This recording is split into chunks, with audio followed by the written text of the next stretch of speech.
Before I do the blessing, there's something I want to say on behalf of our relationship with Casey. I'm Jack Williams, and I'm Casey's father by marriage. He didn't come to me by blood, he came to me by love.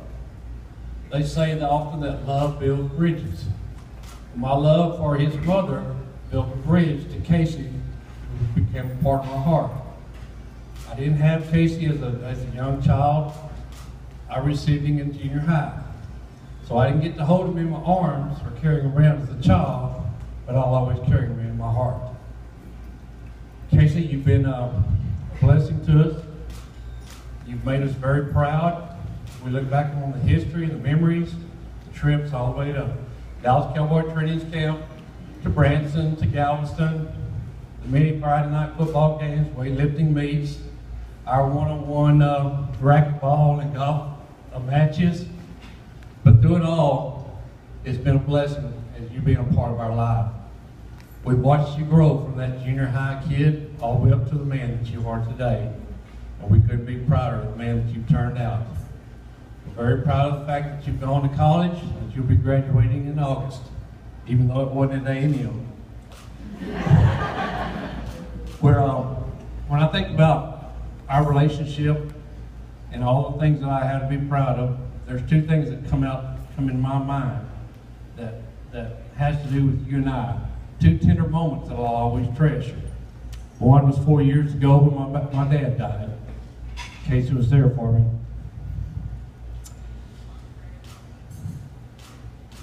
He gave me the support and the love that I needed to get through. And the other time was my 60th birthday. They threw a surprise birthday party, and it was all of my friends of my age. But lo and behold, Casey shows up. You know, the only young person there per se, outside of his mother.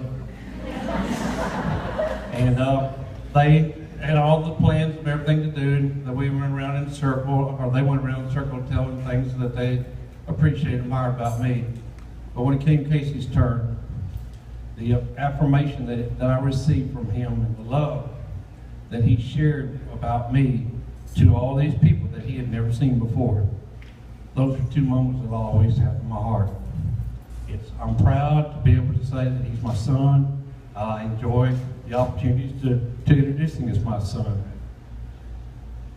Jessie, beautiful young woman, full of determination, very focused, very driven. We've seen it from the time you have been a senior in high school, when you went after Casey. Casey didn't know at the time how good he had it, but you kept chasing and you got it. But along with her determination, her focus, her high standards, she was very focused in her studies. She had a very high standard, not just to graduate, but to graduate with honors. And during these last 5 years, we've really gotten to know her and gotten close to her, and she's become like a daughter to Louine and I. And in that time, just as a matter of fact, I guess it was 2 weeks ago, where we shared in your graduation and your pinning. That was just so. There's so much to be proud of her also. But during all these events, all these birthdays, these special occasions, etc., we've gotten to know her as well as Keith and Judy. They have received us as part of the family. We have a special relationship long before today. And we watched those two over the last 5 years. We've watched them grow together. We've watched them grow into the love that they now share today.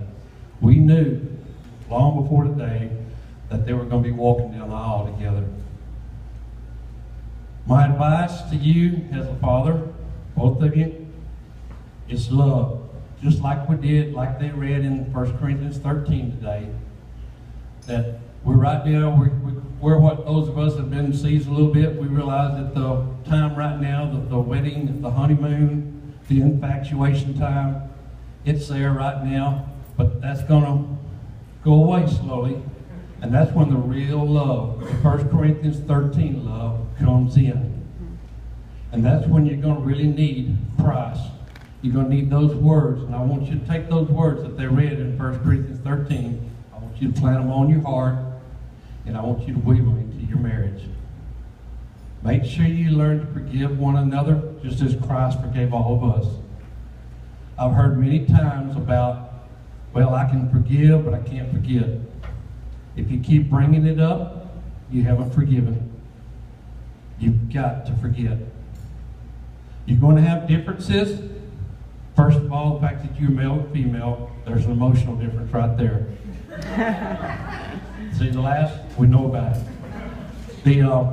The fact that you have different backgrounds, the fact that there'll be parenting styles, there'll be ways of handling money, but all these differences are going to be there.